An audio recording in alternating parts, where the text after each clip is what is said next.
Darren Till just made a statement louder than a cannon, knocking out Luke Rockhold in the third round at Misfits 22. Now, this is, I'm going to go over basically a couple things. I'm going to go over some of the highlights from Misfits 22.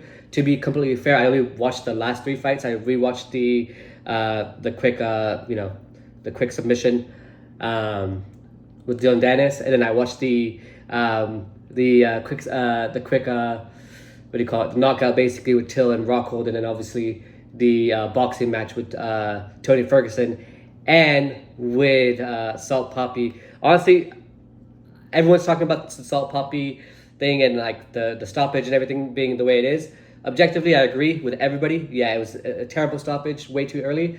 Subjectively, I fucking don't give a fuck. I'm so excited that fucking Tony won. I'm just so excited that he won for the first time in like since 2019. And yeah, that COVID-19 fight against Justin Gaethje was a fascinating fight to see him and the way he fought against Justin Gaethje. He did a terrible job on that fight, but it was just crazy to watch him from where he just didn't see himself, to be honest. Yeah, and then the Dirty Boxing 3, the DBX card. I'm gonna be honest, I didn't really watch it too much. I got really excited about doing the YouTube channel, and immediately I actually did the video. Ironically, I did the first video while I was watching the DBX3 on Friday night. And then, I don't know, I'm just curious. Okay, so let's talk about the first things first. Let's talk about the first fight on the Misfits, the first 3 fights. So let's go over basically Darren Till versus Luke Rockhold. With that fight, personally, I think that Luke Rockhold should just quit. Obviously not fighting, but I just think it's just the age factor that's gotten him, or I mean, I don't know. I think it might be the age factor that's gotten to him. It could be that, or it could be I'm finding this a little bit awkward with the whole eye contact thing. Anyways, it could be the idea of maybe he does like a grappling match or something like that. I think submission, or I don't know, maybe even dirty boxing. I don't know about dirty boxing. At least that way he could do some kicks. He could do some, you know what I mean? Less striking and less of the word. I mean, he's got, this is like the 3rd time he's got knocked out by the left hook? Let me double check on this. So Luke Rockhold, he got knocked out by, okay, so I know Jan knocked him out. Obviously, Darren Till just knocked him out. Who else knocked him out? Oh, obviously, my favorite boy, Michael Bisping. Who else knocked him out? Someone else knocked him out as well. Try to see if I can find like the records on here, but this is like taking a minute. Should be like on a Wikipedia or like easy to find?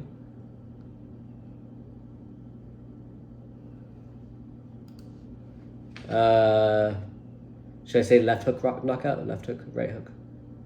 That was a left hook, right?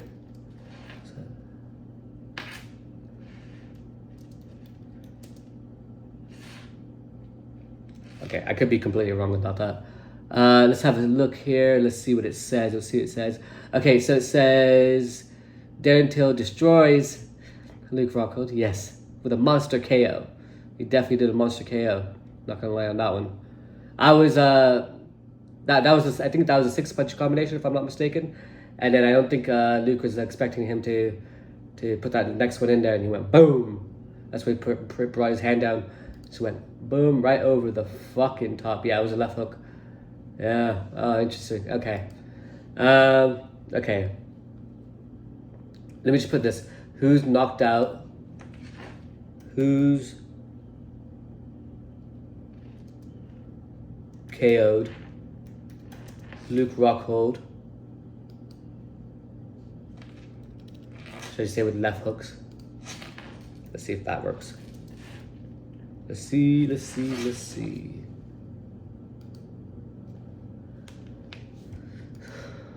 Okay, so Darren Till, Luke Rockhold. Should probably ChatGPT this shit, to be honest with you. funny because when I watch other like UFC MMA channels and like the persons that don't know about like who's been like knocked out or whatever, I'm like, oh my god, it drives me nuts. And now I'm like doing the same thing myself. So I guess I'll learn as I go along. But let me just write this out properly.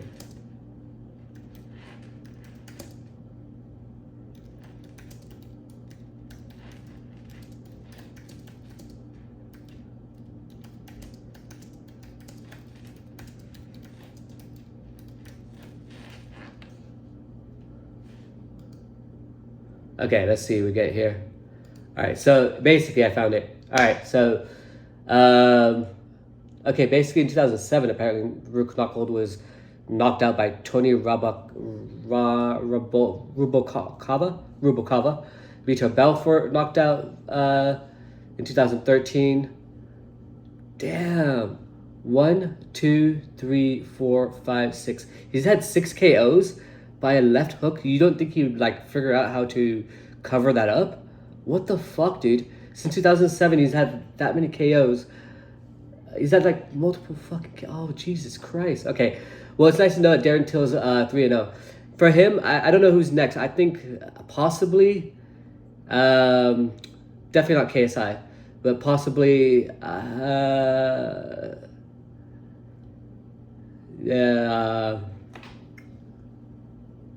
Who would they give Darren Till next? Who'd be competitive? I'm trying to think. I can't think of anyone that they could give to him. Luke Rockhold, I think should obviously I think he should go to like Karate Combat if they're still on. I haven't seen any of their shows recently, but yeah. So he got KO'd by Darren Till recently, which is the most recent one, obviously. Then he gets knocked out by Jan Blachowicz at UFC 239. Then Yoel Romero knocks him out on February 10th of 2018 at UFC 221. Sorry, I just thought I said 321 for a second, so I was like, what the fuck? Michael Bisping, MMA. Bisping delivered a first round KO basically to defeat Rockhold for the 199 UFC title. And then obviously Vitor Belfort and then Tony Rubalcaba. That is insane to see that is the case. I don't have much, obviously I don't have much like perspective on these ones, to be honest, because I kind of got back into the UFC game. Well, not back into it, but I got more into UFC around. So Kobe Covington versus Usman,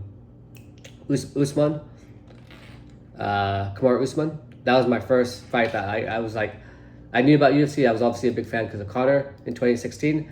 And then after I watched that Kamaru Usman versus Kobe Covington in December 2019, I was like, ah, shit, I think I'm stuck. I fell in love with it after. I had no idea what the storyline was, none of that shit going on. I had no clue, and then that happened. And I was like, damn, I'm so excited. So yeah, it was really interesting. Okay, so let's go to the next fight below that, which was obviously I think that was the Tony Ferguson Salt Papi fight.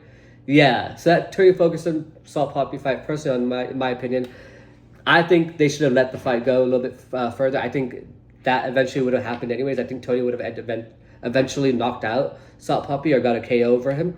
However, I don't know if you guys saw the aftermath on Tony Ferguson, but he was incredibly excited that he won. Obviously, just as fans, I wanted to cry. I'm sure we all wanted to cry just as fans. I can't imagine how he must feel, I can't imagine. But yeah, that was phenomenal.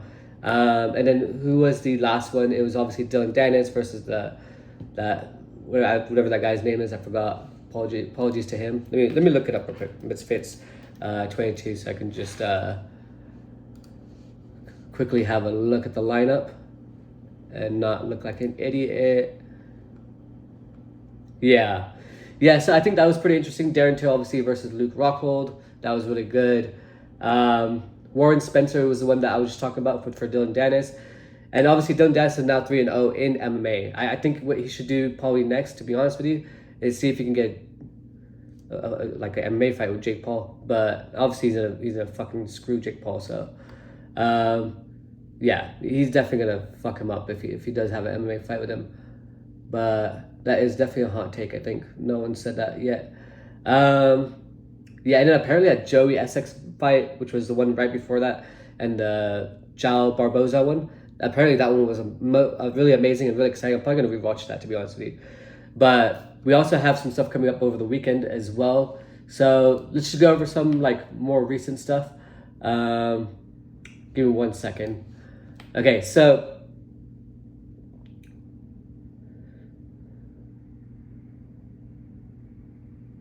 did you guys see that dirty GBX security guard thing? I just saw that on Instagram and I was just like on my phone while I was making these videos and doing like the shorts and stuff. And then all of a sudden I see that and I'm like, fuck, oh my God, that is pretty fucking intense. Fucking intense. Okay, anyways, so let's go into the next one.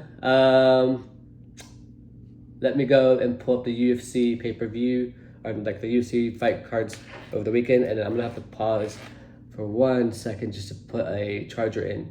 UFC Paris 2025. Okay. UFC Paris. Imavov versus Baralho. All right. Okay, so this is what I think. So obviously, I'm just gonna go over the main card for this one coming over the weekend, and I'll do a couple more videos on this later on.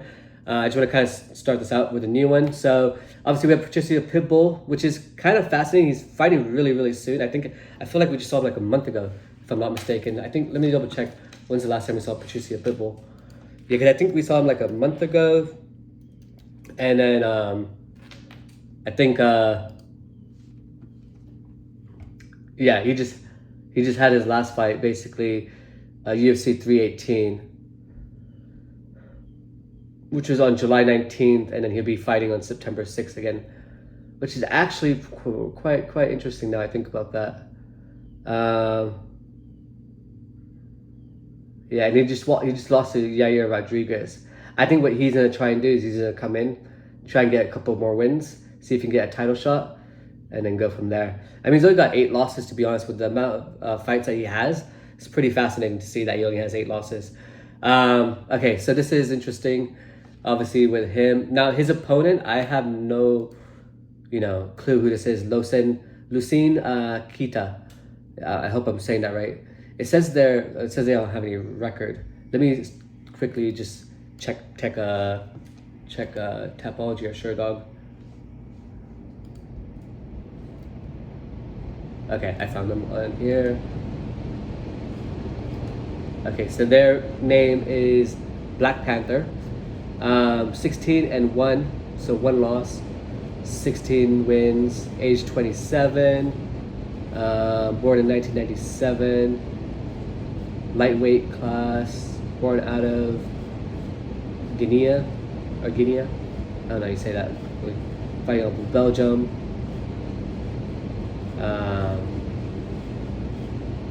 Lamito Fight Club, 5'9", current MMA streak, 5 wins. Oh, so he's on a 5-fight win streak, which is going to be fascinating to see. Okay, he's got 10 wins by KO, 0 by submission, 6 by decision. And his last opponent elbowed him with the ground and pound punches. It's interesting, very interesting. It's really funny because this is like my first time doing this, obviously. So like I've never actually got into like all the different fighters and like researched them and looked into it like this. But it's actually really cool to do it. I'm sort of like I wouldn't say I'm a casual. Obviously, I'm very passionate, get very excited. But I'm usually only excited about the top 2 fight cards. Like the co-main or the main event or whatever the case is. So yeah, just a little bit interesting to see this here.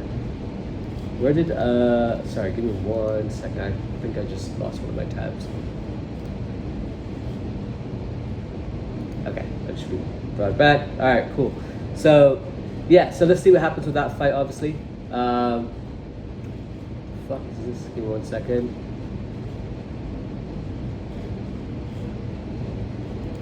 Okay, let me go back. I apologize for that. Okay, so here we have number 11 basically taking on a newcomer. Doesn't give you the odds on this yet, so we don't have the odds for any of these yet. All right, Next fight on the card is Faraz Ziam, which I really like that fighter actually, out of France, versus Kyle Fernandez. Or Kyle Fernandez? I don't know. I'm gonna see how they say that name on the thingy. But he looks brand new as well. Let's see who he is and what his record is. Alright, so his record's basically 10-2. So 10 wins, 2 losses. His last fight's a win. Fighting out of Brazil. Their height, 6'1" is the France guy, the Ziam guy, and then 5'9" is the Fernandez guy. What I wanted to see was I wanted to see a little bit more about this guy. 1 second. Let me just type Tapology and see if I can find something on there.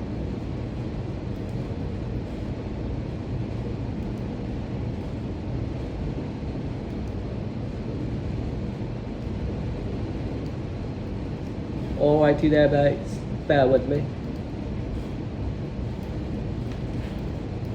Was it CAU? Oh, I found it. Yeah, 6-2. Alright, this guy looks cool. Let's see. From Rio de Janeiro. Fascinating. Alright, so 2 wins by KO, 3 wins by submission. So it looks like he's a heavy grappler. 50% of his wins come by submission. 1 loss by submission, and 1 loss by decision, and 1 win by decision as well. Okay. He's got 2 losses in the LFA. Okay. I don't even know what this organization is. Shoot to Brazil? Shootbox? Is that Shootbox? 5 wins? Okay. His last fight was a loss in LFA. The fight before that was a cancel bout in LFA, and then he won by rear naked choke. Or he lost by rear naked choke in LFA in the first round, 3 minutes and 41 seconds. So this is pretty interesting to see all this stuff here. I wonder why is he like a normal guy on the fight thingy? I mean, I guess he's got only his 2 losses from LFA, so I guess that's okay. But I wonder why they still gave him because I feel like the UFC competition level wise is so high level, you know what I mean? So I wonder why they would give him that. But let's go to the next one. I'm not too sure too much about them. Okay, Modestas Bukakas. I love this guy. I don't know why I just said that, but I don't really know who he is, to be honest with you. I do enjoy. I see his name a few times as well come up. So yeah, I apologize for that little interruption right there. But Paul Craig, interesting guy. I like Paul Craig. I just I don't like some of his recent fights, especially that last one, the way it went. He just had that fight against Bellato with that fight back in February. That was against that was Sean Strickland versus DDP too. So that's a fascinating point right there. And obviously Bellato did that fake thing where we all thought it was fake. Could obviously be oh, that was a rebooked fight as well. Holy shit, that is interesting. So they had that book.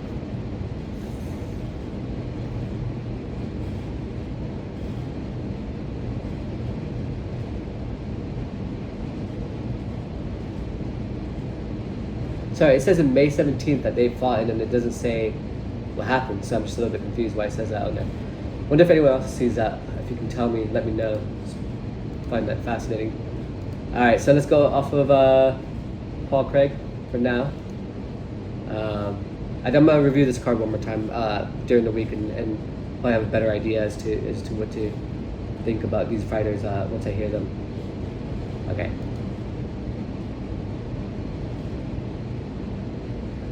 Alright, so the next fight is Bola Gioki versus Mason Jones. So Mason Jones fighting out of Wales. Bola Gioki.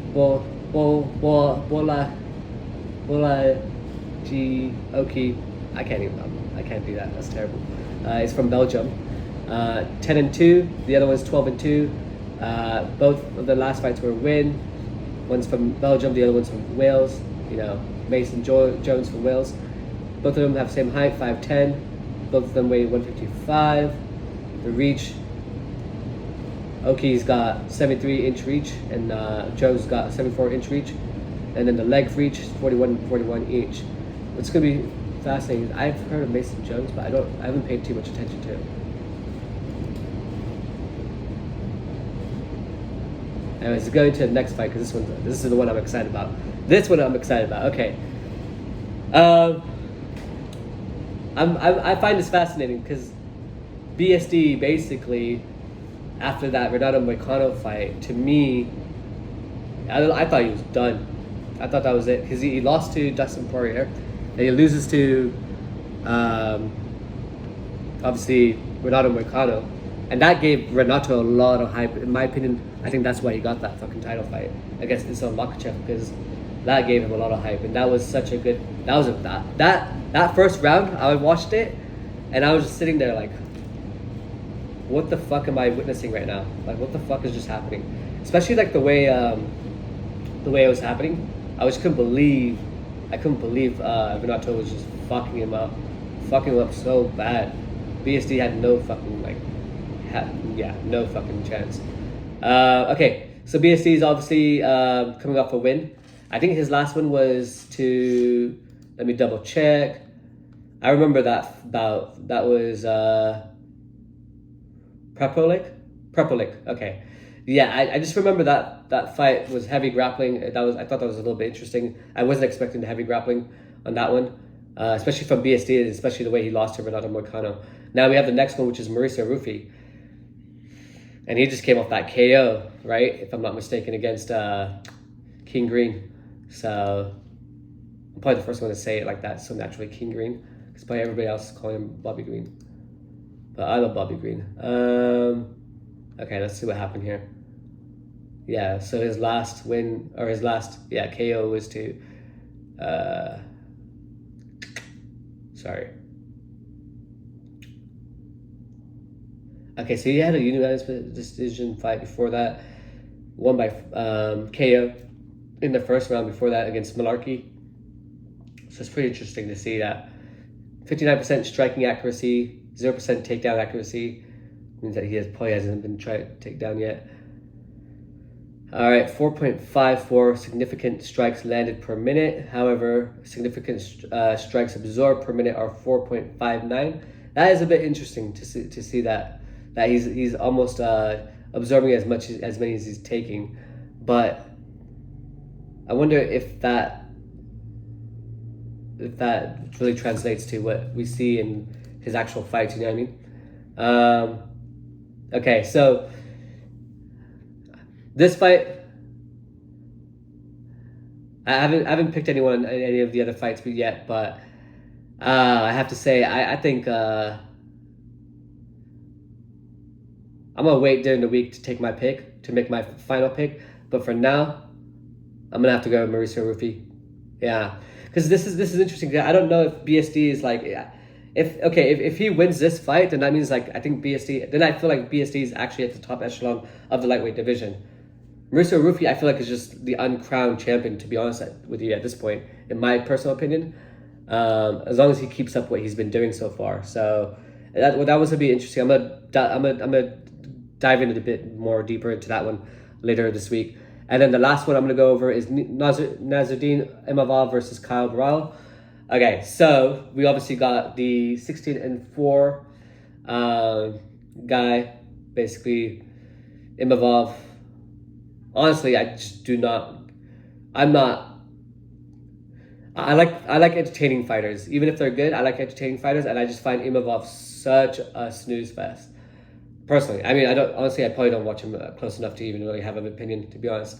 I saw his fight against Sean Strickland. That was the first fight I saw of his, and then after that I saw his other fights, but I just haven't been impressed. Obviously he's been winning and stuff like that. The last fight against I think his last fight was against what was that guy's name again? Sorry. His last fight was against Allen. No, sorry, Adesanya. The Adesanya knockout, I was not expecting that, but the one against Allen, I just thought that was such a boring fight, and I thought Allen could have had that easily. I thought he just kind of let Imavov have that fight for some reason. Honestly, I would have been more excited to see Allen in Imavov's position right now versus Kyle Bahal. But yeah, it is what it is. Okay, so personally, Kyle Bahal, Yes, yes, the Fighting Nerds. I love these guys. Okay. Um, so the Fighting Nerds, his last fight was quite a while back, actually, now that I think about it.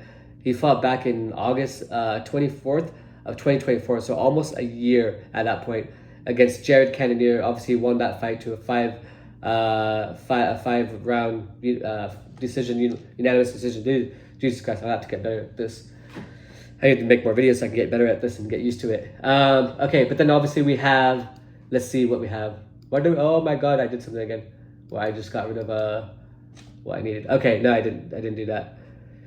Yeah, so he's got obviously a 16% striking accuracy and a 60% takedown accuracy.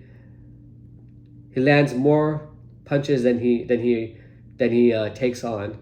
This one's a really good fight. I like this fight a lot. I got Bahayo in this one for now. I got Bahayo for sure. Obviously, I'm a little bit biased because I don't really care about Imavov, which is pretty much, yeah, why I'm choosing him. But yeah, I think this will be a fascinating fight to see. But are both of them numbered? Because it's not showing their numbers on this one. I wonder why. Okay, it is. Okay, number 2 versus number 7. Gotcha. Yeah, Kyle Bahayo hasn't fought for a year, so I thought he did a smart thing because I remember the beginning of the year, especially towards December, he was calling out Imavov, and I thought it was actually quite smart. I didn't think he was going to stay out for the entire year, but I did think it was a smart play to keep calling out Imavov and see if he can get that fight. I don't know if it worked out for him the way he hoped for, but if he wins this fight, then I'm pretty much sure it did. You got number 2, maybe got one more fight left and take the title, or you can just take the title arguably immediately based on what they've been doing for the past couple years. That's everything for today, guys. If you have any questions, any ideas, topics you want me to cover, feel free to message me back or leave a comment, or that's what I meant, leave a comment, and we'll go from there. Thank you so much. Appreciate it.